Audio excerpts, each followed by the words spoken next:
નમસ્કાર વિદ્યાર્થી મિત્રો, સ્વાગત છે તમારું યુટ્યુબ ચેનલની અંદર. ધોરણ 10 ની અંદર સંસ્કૃત વિષયમાં અલગ અલગ સ્વાધ્યાય પોથીના પ્રશ્નો જવાબ જોઈએ છીએ. જેમાં આજે આપણે પાઠ 17મો છે, સ્વાભાવિકમ સાદ્રશ્યમ.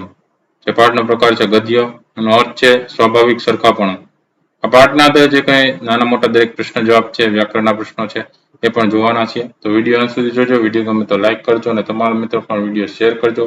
સાથે ચેનલને જે સબસ્ક્રાઇબ ન કરી હોય તો ચેનલને સબસ્ક્રાઇબ કરી લો, જેથી કરીને આવા નવા જેટલા વિડીયોઝ મુકાય એ નોટિફિકેશન સૌપ્રથમ તમને જોવા મળે. તો શરૂઆત કરીએ આપણે વિભાગ એ થી, જેમાં પહેલો પ્રશ્ન છે અધોદત્તા નામ સંસ્કૃત પ્રશ્ન નામ ઉત્તરાણી સંસ્કૃતે લિખતા.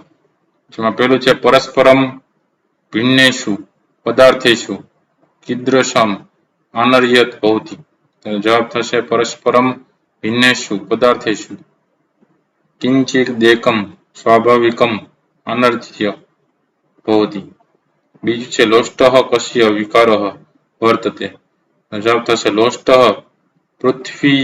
પૃથિવ્યાઃ વિકારઃ વર્તતે. ત્રીજું છે પાર્થિવાગ્નેઃ કેન સહ સંબંધઃ વર્તતે. તેનો જવાબ થશે પાર્થિવાગ્નેઃ સૂર્યેણ સહ સંબંધઃ વર્તતે. ચોથું છે ગોષ્ઠેષુ ગાવઃ કેન સહ શેરતે. જવાબ છે ગાવઃ ચાર્યકાલે ગોષ્ઠેષુ સમાગત્ય સ્વવસ્તેન સહ શેરતે. બીજો પ્રશ્ન છે અધોદત્તાના પ્રશ્નનામ ઉત્તરાણી ગુર્જર ભાષાયામ લિખતા. આપેલા પ્રશ્નોના જવાબ છે ગુજરાતીમાં લખવાના છે. જેમાં જોઈએ તો પહેલું છે અચેતન પદાર્થોમાં સાદ્રશ્યનું કારણ શું હોય છે? તેનો જવાબ થશે અચેતન પદાર્થોમાં ગુરુત્વાકર્ષણને લીધે સાદ્રશ્યનો નિયમ દેખાય છે. જેમ કે માટીનું ઢેફું ખૂબ વેગપૂર્વક ઉપર ફેંકેલું હોય તોય પૃથ્વીનો વિકાર હોવાથી પૃથ્વી પર જ પાછું આવે છે. બીજું છે જ્યોતિ ઉપર તરફ શા માટે જાય છે? જવાબ છે જ્યોતિ સૂર્યનો વિકાર હોવાથી ઉપર તરફ જાય છે. ત્રીજો પ્રશ્ન છે અધોદત્તયોઃ વિષયોઃ ઉપરી સંક્ષિપ્તામ ટિપ્પણીમ લિખતા. આપેલા શબ્દના આધારે જે કંઈ ટૂંકનોંધ છે એ ટૂંકનોંધ લખવાની છે. જેમાં પહેલું છે સજીવોનું સ્વાભાવિક સરખાપણું. એના આધારે ટૂંકનોંધ જોઈએ. એનો જવાબ છે કે સજીવોમાં એક પ્રકારનું સાદ્રશ્ય હોય છે. જડ અને ચેતન પદાર્થો કુદરતી રીતે સાયુજ્ય અનુભવે છે, જે તે પદાર્થોને પરસ્પર જોડે છે. સોનું, લોખંડ વગેરે ધાતુનો વિવિધ વૃક્ષો, ગાય, ઘોડા જેવા પ્રાણીઓ આકાર અને પ્રકાર એટલે કે સ્વભાવથી જુદા હોવા છતાં અસ્તિત્વ રૂપે તેમની ભિન્નતામાં પણ એકતા દેખાય છે. આ પદાર્થો જ્યારે ક્રિયા કરે છે ત્યારે આની પ્રતીતિ થાય છે. ગાય વગેરે પશુઓમાં તેમજ અચેતન પદાર્થોમાં પણ આ નિયમ દેખાય છે. તે પૃથ્વી પરના અગ્નિનો સૂર્ય સાથેનો સંબંધ પણ સૂચવે છે. ગુરુત્વાકર્ષણના નિયમને લીધે દરેક વસ્તુઓ કે સજીવો પોતાના મૂળ સાથે તાદાત્મ્ય અનુભવે છે. ત્યાર પછી બીજું એમાં આવે છે ટૂંકનોંધમાં અષ્ટાધ્યાયી. તેનો જવાબ લખી શકીએ કે આજથી લગભગ 2600 વર્ષ પહેલા આચાર્ય પાણિનીએ અષ્ટાધ્યાયી નામનો સંસ્કૃત ભાષાના વ્યાકરણનો ગ્રંથ રચ્યો હતો. સૂત્ર શૈલીમાં લખાયેલા આ ગ્રંથમાં લગભગ 4000 જેટલા સૂત્રો છે. આચાર્ય પાણિની પછી અંદાજે 100-150 વર્ષ પછી થયેલા આચાર્ય કાત્યાયને આ સૂત્રો ઉપર વાર્તિકો રચ્યા છે. એ પછી બીજા 100-150 વર્ષ આચાર્ય પતંજલિ થઈ ગયા. તેમણે આ સૂત્રો અને વાર્તિકોનો આધાર લઈને મહાભાષ્ય રચ્યું. મહાભાષ્યમાં અમુક પ્રસંગો દરમિયાન સામાજિક, રાજનૈતિક, આર્થિક તેમજ વિજ્ઞાનના તથા ખગોળ, ભૂગોળના જેવા વિવિધ ભૌતિક વિજ્ઞાનના કેટલાક સિદ્ધાંતોના ઉલ્લેખો પ્રાપ્ત થાય છે. ત્યાર પછી પ્રશ્ન નંબર 4. અધોદત્તા નામ ગદ્યખંડા નામ ગુર્જર ભાષાયામ અનુવાદમ કુરત. આપેલા ગદ્યખંડ પ્રમાણે એનો અનુવાદ કરવાનો છે. જેમાં પહેલું જોઈએ વસ્તુતઃ અસ્તિત્વ રૂપેણ થી લઈ અસ્ય પ્રતીતિ ભવતિ સુધી. એ પાના નંબર પાઠ્યપુસ્તકના 79 છે. એના ઉપર પેરેગ્રાફ આપ્યો છે અને ભાષાંતર કરવાનું છે. તેનો અનુવાદ જોઈએ કે હકીકતમાં અસ્તિત્વ રૂપે અથવા સત્તા રૂપે આ પદાર્થો પરસ્પર જુદા છે એમ પ્રતીતિ થાય છે. પરંતુ પ્રત્યક્ષ રીતે પરસ્પર જુદા પદાર્થોમાં પણ કંઈક એક સ્વાભાવિક સરખાપણું હોય છે. તે પદાર્થો જ્યારે ક્રિયામાં પ્રયોજાય છે ત્યારે એની પ્રતીતિ થાય છે.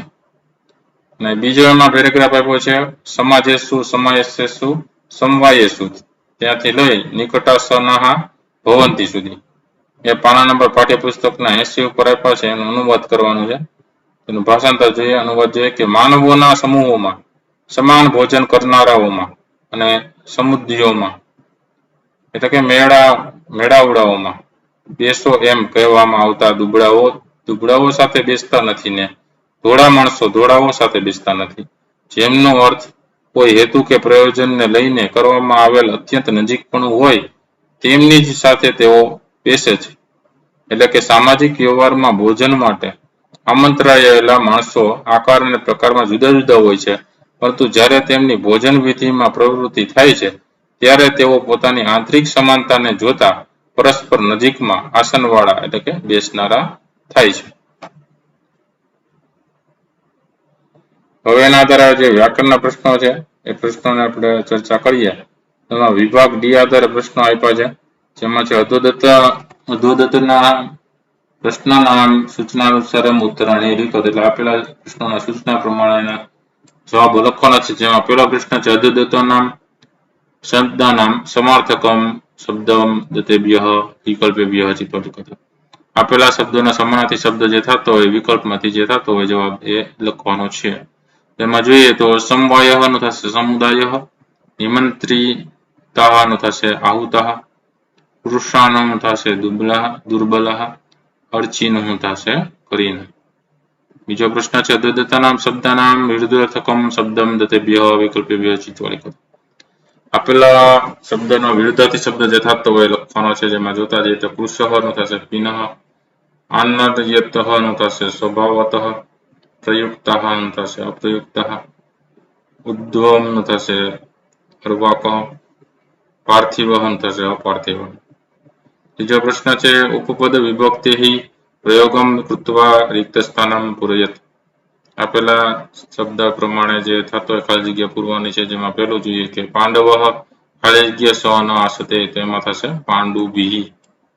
બીજું આકારેણ કશ્ચિત કૃષઃ ખાલી જગ્યા સ ન તિષ્ઠતિ, તો એમાં થશે કુસેન. ત્રીજું છે એમાં માતુલ કુલઃ ખાલી જગ્યા સ તિષ્ઠન્તિ, તો એના જવાબમાં આવશે માતુલ કુલેહી. ચોથું છે કશ્ચિત પિનઃ ખાલી જગ્યા સ ન તિષ્ઠતિ, તો એના જવાબમાં આવશે પિનેન. ચોથો પ્રશ્ન અધોદત્તનામ પદાનામ સમાસ પ્રકારઃ લિખત. આપેલા પદોનો સમાસ છે ઓળખાવાનો છે. તેમાં જોઈએ સ્વર્ણ લોહાદયઃ એ થશે ઇતરેતર દ્વંદ્વ અથવા તો બહુવ્રીહી સમાસ. પછી છે ભોજન વિદ્યો એ થશે ષષ્ઠી તત્પુરુષ સમાસ. પછી છે વટ ખદીરો એ થશે ઇતરેતર દ્વંદ્વ સમાસ. પછી છે પ્રયોજન કૃતમ એ થશે તૃતીય તત્પુરુષ સમાસ. પ્રશ્ન 5મો છે અધોદત્તનામ પદનામ સંધિ વિચ્છેદમ કુરત. આપેલા શબ્દોની સંધિ છે છૂટી પાડવાની છે. એમાં જોઈએ લોહાદ ભિન્નમ એમાં થશે લોહ વત્તા અદ ભિન્નમ. પછી છે પ્રવૃત્તિ ભરવતી, તો એમાં થશે પ્રવૃત્તિ વત્તા ભવતી. પછી છે ગચ્છત્યાઃ નર્તયતઃ, એનો જવાબ થશે ગચ્છતિ વત્તા અનર્તયતઃ. તો એ ચોદ્વ મારો હતી, તો એનો થશે ચ વત્તા ઉર્ધ્વમ વત્તા આરો હતી. પછી છે તે રેવ, એનું થશે તેહિ વત્તા ઈવ. છે પ્રકારતશ્ચ, એનું થશે પ્રકારતઃ વત્તા ચ. તો વિદ્યાર્થી મિત્રો આ અલગ અલગ પ્રશ્નોના જવાબો. વિડીયો ગમ્યો તો લાઈક કરજો અને તમારા મિત્રો પણ વિડીયો શેર કરજો. સાથે ચેનલને જે સબસ્ક્રાઇબ ન કરી તો ચેનલને સબસ્ક્રાઇબ કરી લેજો, જેથી કરીને આવા જેટલા નવા વિડીયોઝ મુકાયની નોટિફિકેશન સૌપ્રથમ તમને જોવા મળે. ફરી પાછા નવા વિડીયો સાથે મળીએ, ત્યાં સુધી ન જોયેલા વિડીયોઝ જોઈ લેજો. ચેનલમાં ઘણા બધા મુકાઈ ગયા છે. વિડીયો ગમે તો લાઈક કરજો. Thank you very much and take care.